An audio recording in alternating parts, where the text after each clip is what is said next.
Alhamdulillah wa salatu wa salam ala nabiyyina Muhammad wa ala alihi wa sahbihi wa sallam. أما بعد أحبتي في الله السلام عليكم ورحمة الله وبركاته. أسأل الله كريم رب العرش العظيم أن يتولنا في الدنيا والآخرة.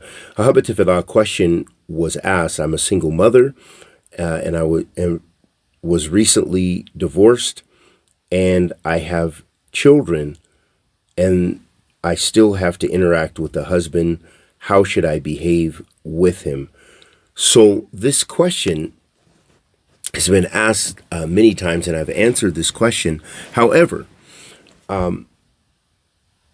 as divorce, unfortunately, is a very common occurrence in our community, and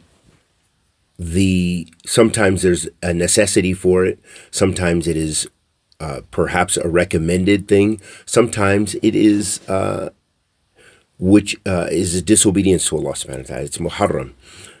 Sometimes to divorce, depending on the scenario, or at least disliked.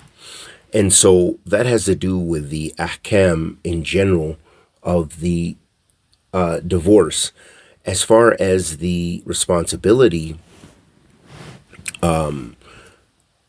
of taking care of the children, then this is the job. The father is responsible financially, although we know that there are many deadbeat fathers that do not take care of their responsibility.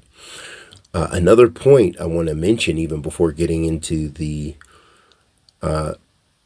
this scenario, which is common, is that it's very important for the ex-husband and ex-wife to try to be amicable, to try to be respectful of one another, and especially with regards to the children. So sometimes divorces are very hostile. Sometimes the separations are very hostile.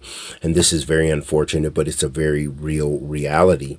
And so it's still very important, especially even if hatred has now become changed, love is turned to hatred at this point, that it's very important to still be amicable and try to maintain some sort of respectful relationship with regards to the children, meaning some sort of respectful agreement on where the children are going to be, respectful ways of engagement, making sure not to be hostile with one another, especially in front of the children, and also to make sure that everyone has their rights. So the mother has rights to her children, and the father has rights to his children. So it's very important to not keep the children, because that khalal, that those shortcomings and that negativity due to the fact that they don't have their mother and father anymore in one home, that has an effect upon the children regardless. It will affect them in some form or fashion, even if you don't see the effects immediately. And in many cases you do, but there are some cases where you don't. It's still, eventually, it can cause a type of resentment in the hearts of the children. So it's very, very important to make sure that the relationship with your ex is amicable, meaning it's kind of somewhat friendly, that at least it's not hostile. A second point I want to mention, and I think this is absolutely critical, is that you do everything possible to, in essence, cover the faults, even though they're no longer your partner. And what I mean by this, because no one wants to have that hatred instilled in them about their father, or hatred instilled about the mother. And what happens in many divorces, because they are so hostile, is you will have this resentment. And so this hatred is injected into the children's psyche, meaning that the mother is always talking about what a bad father you have. Your father is this, your father is this, he never did this, or he never does this.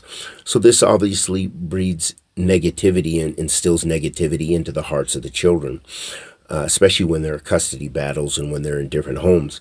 Likewise, the father should also not belittle his ex-wife in front of the children and spread this discord and disharmony, because this also, it has an immense it can have an immense impact upon the hearts of the children, and cause damage to their relationship with their one of the parents, one or both of the parents. And you see this time and time again, that these kind of negative scenarios are in place.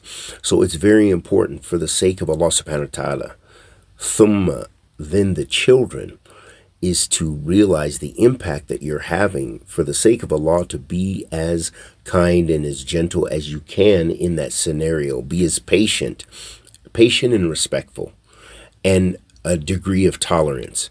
Not tolerance in disobedience to Allah, not tolerance to the father not taking care of his children or whatever, but you do have to navigate those scenarios.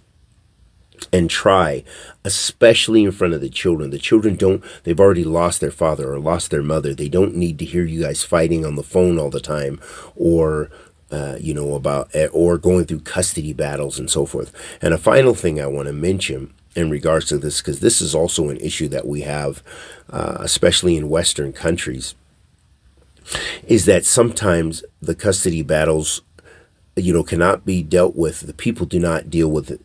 This is very common, actually. They don't deal with things Islamically. And so, for example, in America, we have a big problem with, some of the women, they want to get benefits like welfare. And, as in the UK, you say the dole. In Canada, whatever, government assistance. And the people, so the courts and the social service agencies and the government agencies try to actually foment more discord in the household, so that way maybe the mother gets more benefits, or whoever has custody. But generally, a lot of times it's in favor of the women. So it's very important to try your best to avoid that and deal with things as Islamically as Islamic as possible, and making sure everyone has their rights, especially the children, and trying to be respectful. And I know this is easier said than done, but I've seen both scenarios. I've seen people who deal with these things amicably, and that is a fadl from Allah, when you have different parties that are respectful and kind and gentle towards one another, and respect one another's honor, and try to keep the honor of their honor preserved with their children. But many of the scenarios are not like that, and there's a lot of times backbiting about the father or backbiting about the mother, which is not, this is unbefitting. And lastly, in regards to that, also going to the non-Muslim court system, this is also a big problem. But I do want to say that if the community cannot resolve it, if the families cannot resolve it, if the person cannot resolve it, then that's probably what's going to happen and what needs to happen. For example, if one person is trying to basically kidnap the children, or one person is trying to do this with the children, or whatever the case may be, that there should be consent, as is Islamically done, and the rights of the parents should be respected, as well as the rights of the children. But if that cannot occur except through going through the court system, then that may need to be the case. And it is similar to needing law enforcement. For example, some of our households, unfortunately, in our Muslim communities, where there's abuse, where there is physical, mental, spiritual abuse. And so if, for example, a woman is in a situation and she has a hostile husband, she may bring it up to the imam. She may bring it up, but most of the imams are powerless. Most of the imams don't want to have a role in that, and they're powerless. And they don't have any authority. So unless the community is tight-knit enough to where they can deal with that, or deal with it between families, or deal with it between the elders, or deal with it from the imams and the students of knowledge, which is unfortunately kind of rare, then it may have to go to an authority, especially if there's violence involved. And we've known situations of people who are supposed to be on the sunnah killing their wives. Now they're in prison. And this is a travesty, being a woman being beaten because no one either did something or they, you know, I don't know all the details about some of these scenarios, but some scenarios that we're aware of where there are Muslim men who are now serving prison time, and the woman lost her life. And this is due to the ignoring domestic violence. So it's so important for us as a community to rise to the occasion. And when there's help that needs to be outside help, that has to be the case. If no one can help you, you need to call the police. You have to call the police. If you need to call a domestic violence hotline, you will have to deal with them. They have authority in the land, whereas unfortunately the imams do not. And a lot of times people don't respect their authority anyhow, or the authorities of the families. And we ask Allah subhanahu wa ta'ala the Almighty to accept our good and forgive our evil, protect us from kulli su'in wa makruh. Wa sallallahu wa sallam ala nabiyyina Muhammad wa ala alihi wa sahbihi wa sallam.